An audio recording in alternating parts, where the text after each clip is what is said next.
nagiye Baraka, nja Baraka ngiye kugura urukweto, kandi nari ngiye kugura urukweto ruhenze. Nari ngiye kugura urukweto rwa Saka yose. Ngeze Baraka nagiye iminsi 2, uko garura henze cyane, ngende iminsi 2 mvuye naho bita muri Kabembwe ni mukace kayogobogo.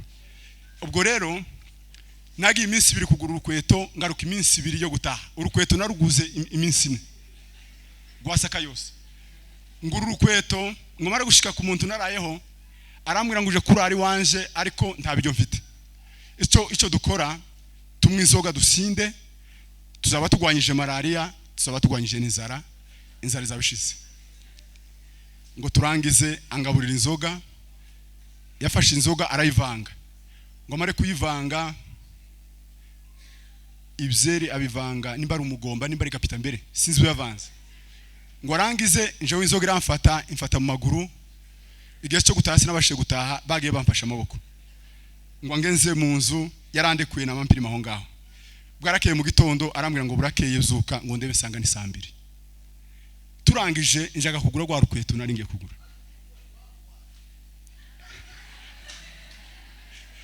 Nawe kurabazizuzi nawe. Ndangije ngo rukweto rwa Saka yose. Namamvuga ngo nashanishije nakoze bitangaza. Fata imisozi ndataha ngo nshike mu rugo, ngo bazingure rwa rukweto ngo baje kugwitegereza basanga na matambe. Imana inkubisiga hano yuko namwoye inzoga ntari mbyiteguye kandi atari yanje. Ti nawe uratana urukweto rw'amatambe. Ngeze mu rugo ngo bavuge ngo namatambe, ndavuga ngo kumurambesha muzane nitegereze ndebe. Napima nambara ngasanga kujya bambwiye niko bimeze. Ndarakara ndavuga ngo nzarusubizayo.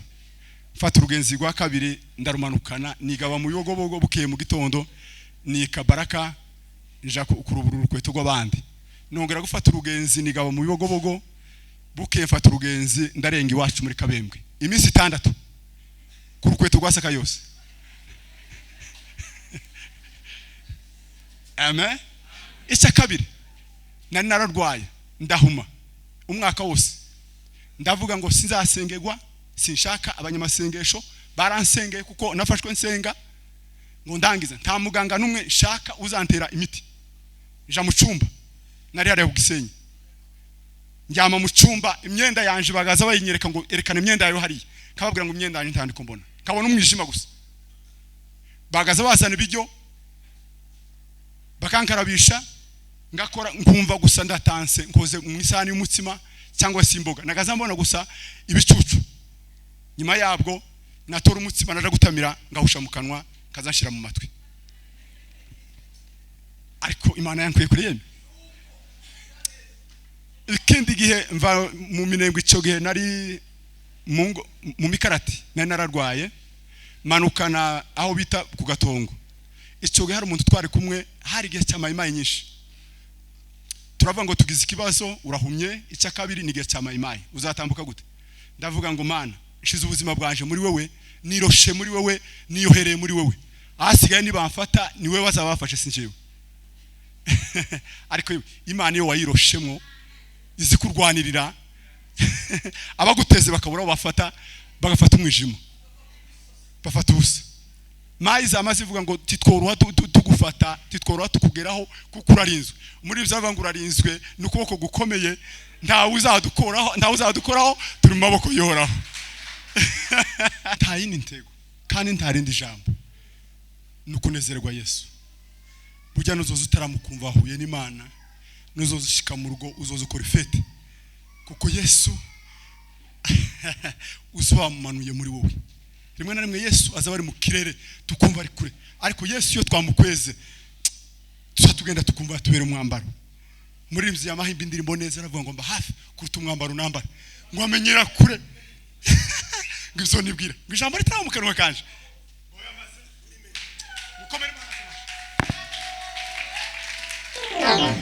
Tugiye gusoma ijambo ry'Imana. Abahanga mu Kinyarwanda baraza kudufasha gusoma. Turasoma Itangiriro 19 ku 17. Dusome ibya ibyahishuwe igice cya kabiri ku murongo w'icenda, turangirize Timoteyo wa kabiri 4:9. Ahambere n'itangiriro 19 ku murongo w'17. Aha kabiri ku murongo ibyahishuwe Yohana igice cya kabiri murongo w'9. Ha gatatu Timoteyo wa kabiri igice cya 4 murongo w'9. Abamaze kuhabona mudufashe gusoma. Itangiriro 19:17. Muheze mikrofone.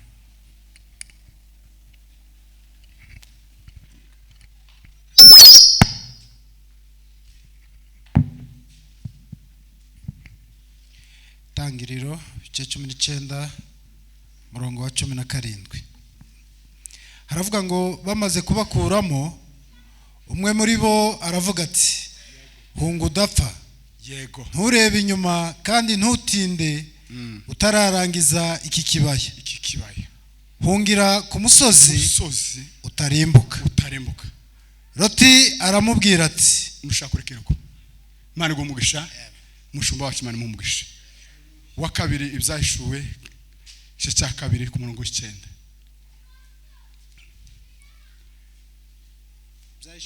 Ibyahishuwe igice cya kabiri umurongo w'9. Haravuga ngo nza amakuba yawe naho 8:9 gutyo. 2 no ku 8. No ku 8 urugana ku 9. 2 no ku 8 haravuga ngo wandikire marayika w'itorero ry'Isimuruna uti, yego. Wa mbere ari nawe w'imperuka, yego. Wari warapfuye none akaba ari muzima, yego. Aravuga aya magambo ati, yego. Nza amakuba yawe n'ubukene bwawe cyane, nuko utukwa yego n'abiyita abayuda nyamara atari bo, ahubwo ari ab'isinagogi ya Satani. Yego. Dukomeze. Nushaka kurekeraho. Uwa gatatu soma 2 Timoteyo wa kabiri 4 no ku 9.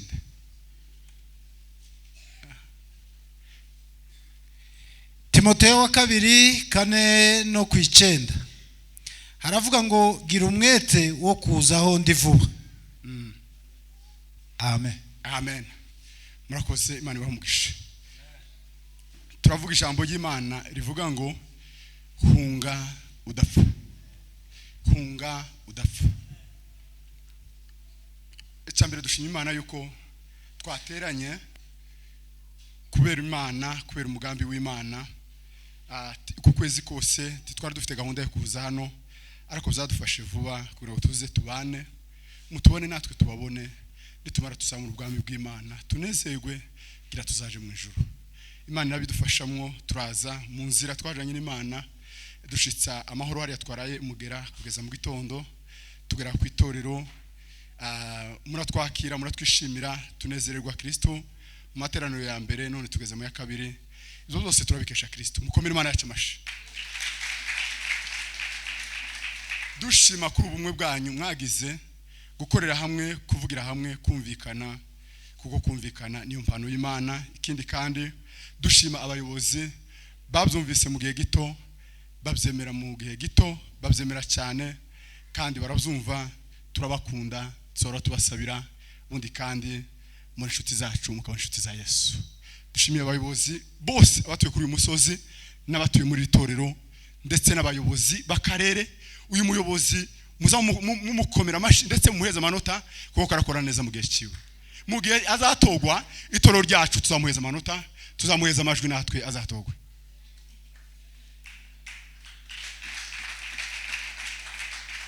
Kubera yuko azayikisha bugufi kandi ari umuyobozi. Hari wabivuze mu materaniro ya mbere, aravuga ngo hari ibindi mubo muri Kongo hari byagaza bibanza imbere, ariko muri bo imirimo y'Imana iri kubanza imbere no kubera Yesu. Imana ishimwe. Ndavuga ubuhamya bw'amagambo nk'abiri n'indangiza nje mu ijambo ry'Imana. Ndashima Imana kubwo kubona inshuti twabanye kuva kera, badusuye inshuro zigera muri 3-4 ba hano, badusura ku itorero, babaye inshuti. Abo ngabo tibakira aba hano, ahubwo babaye iwacu, babaye abiwacu. No kuvuga ngo nabi wanyu ari nabi wacu, kubera abo ngabo byaduhaye ikiraro cyo kuba natwe abanyabiheke. Ni ukuvuga ngo Nyabiheke yabaye connection ya Uganda, kandi Nyabiheke tuza twibona ko ari umutima wo mu Rwanda. Titwogera mu Rwanda ngo tugera handi tudakandagira hano Nyabiheke kubera abana b'Imana bahari. Byari ngombwa ko duhekera iriya, ariko turavuga ngo tugomba gukandagira Nyabiheke tubona abana b'Imana kandi dusangire ibyiza by'Imana. Imana yacu nishimwe. Reka mvuga ubuhamya nje mu ijambo ry'Imana. Mwene data araza kuvuga afite ubuhamya bukomeye cyane. Abakunda gutaha mwirinde kandi mwihangane timutahe kare. Aravuga ubuhamya bukomeye cyane aje kujana mu ijambo ry'Imana. Amen. Hallelujah. Icyambere ndashima Imana yuko nakijijwe nanje mfite ibyishimo z'abari kubaje mu ijuru. Ntarakizwa nigeze gusinda kabiri. Nyuma yo gusinda naje kurwara. Nyuma yo gusinda ndakizwa, maze gukizwa ndarwara ndahuma umwaka wose. Nyuma yabwo nza gukira. Uko nasinze rero namwoye inzoga mu buzima bwanje kabiri. Ko murabona uko inzoga itubereye, uzimwe wese tizimubere, ariko inzoga nigende. Nagiye Baraka, nja Baraka ngiye kugura urukweto, kandi nari ngiye kugura urukweto ruhenze. Nari ngiye kugura urukweto rwa Sakayose. Ngeze Baraka nagiye iminsi 2, uko garura henze cyane. Ngende iminsi 2 mvuye naho bita muri Kabembwe ni mu Kace ka Yogobogo. Ubwo rero nagiye iminsi 2 kugura urukweto, ngaruka iminsi 2 yo gutaha. Urukweto naruguze iminsi 4 rwa Sakayose. Nguru urukweto ngomara gushika ku muntu narayeho, arambwira ngo uje kurari wanje, ariko nta bijyo mfite. Icyo dukora tumwe inzoga dusinde, tuzaba tugwanyije malaria, tuzaba tugwanyije n'inzara zabishize. Ngo turangize angaburira inzoga. Yafashe inzoga arayivanga, ngo mare kuyivanga ibyeri abivanga nimba ari umugomba nimba ari kapita mbere sinzi uyavanze. Ngo arangize njewe inzoga imfata mu maguru. Igihe cyo gutaha sinabashe gutaha, bagiye bamfasha amaboko. Ngo ngenze mu nzu yarandekuye na mampiri maho ngaho. Bwarakeye mu gitondo arambwira ngo burakeye zuka ngo ndebe sanga ni 2. Turangije njaga kugura rwa rukweto nari ngiye kugura.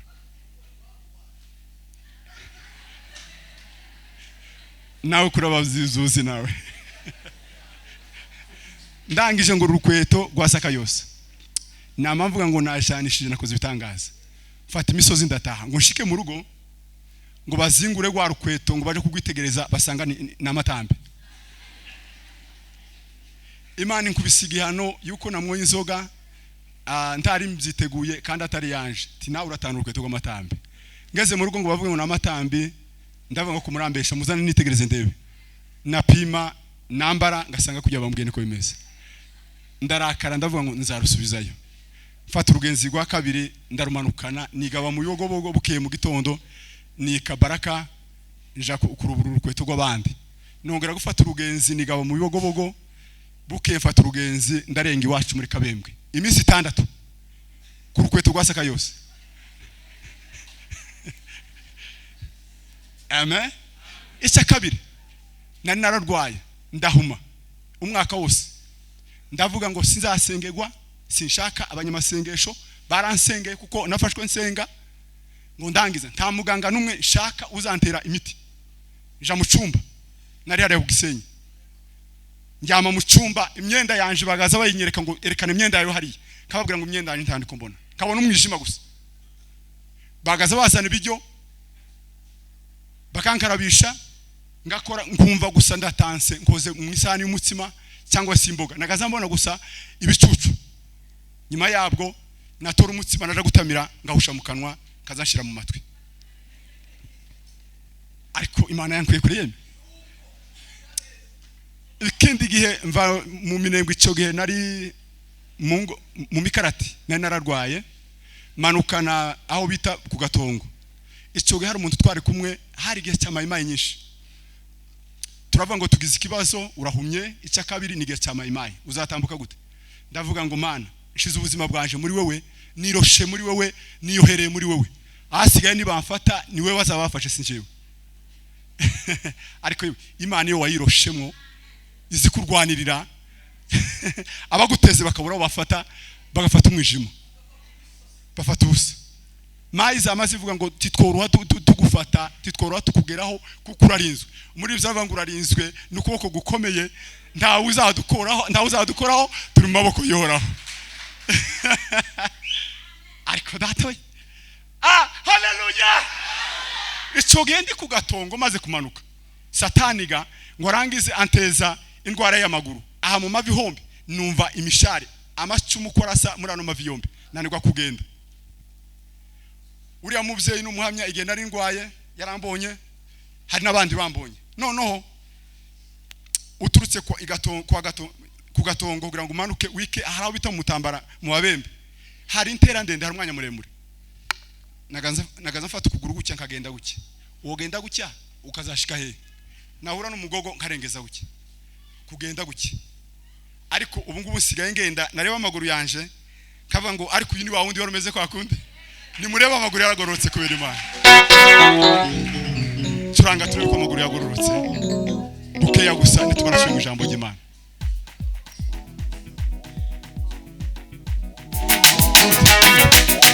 Amaguru yagororotse mu zina rya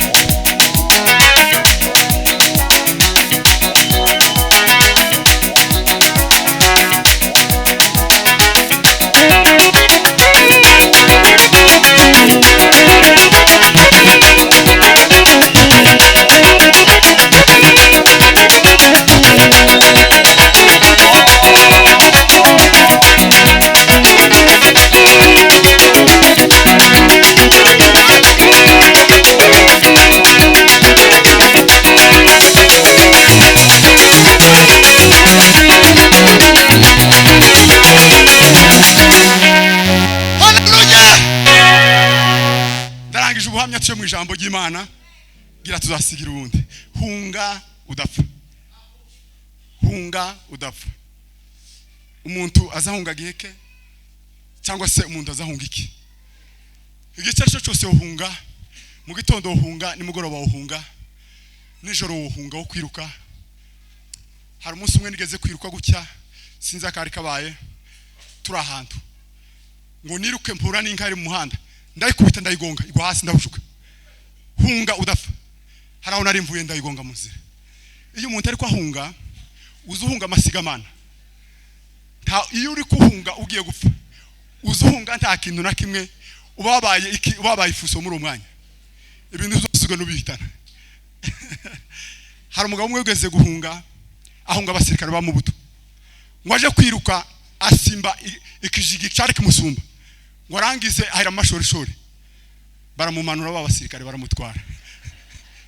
Hunga udapfa. Iyo umuntu ari kwakiza amagara azayiyohera. Hari undi nawe ari kuhunga ariruka, bariruka ari babiri, ngo arangize abwira mugenzi wiwe ngo ndebere neza niba nkiriko niruka. Ukunda cyari ko niruka. Hunga udapfa. Uku gupfa tugiye kuvuga ni ugupfa k'ubugingo, si ugupfa k'umubiri. Kuko gupfa k'umubiri ko tuzapfa, ariko hari ugupfa k'ubugingo. Yewe hungisha ubugingo bwawe, kandi aho buhungishiriza ni muri Yesu. Haleluya. Muri bizaravuga ngo muri Yesu niho turuhukira, kandi muri Yesu niho tubohokera. Murangiza aravuga ngo ni muri Yesu neza. Haleluya. Iyo udafite ibintu bigera ngo kuri 3 cyangwa se 4 ushobora gupfa. Icyambere nuko wosenga Imana, Imana yarangiza ikakubera protection.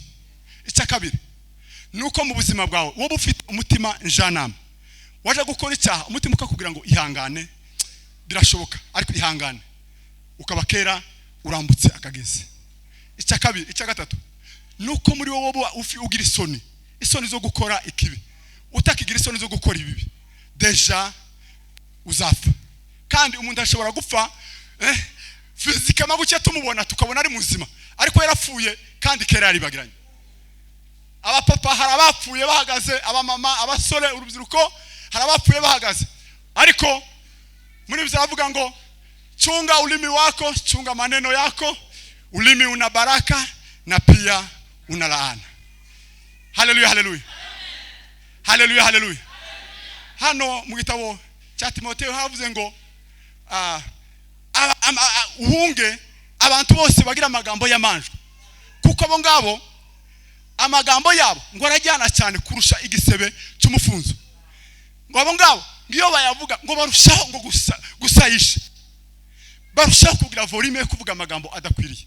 Abo bamaze kuvuga yuko umuzuko amaze kubaho ngo bubika kwizera kwabamo, ariko ijambo ry'Imana ryavuze ngo nyamara ngo urufatiro rw'Uwiteka ruracyahagaze, rwanditswe haya magambo ngo Uwiteka azabe.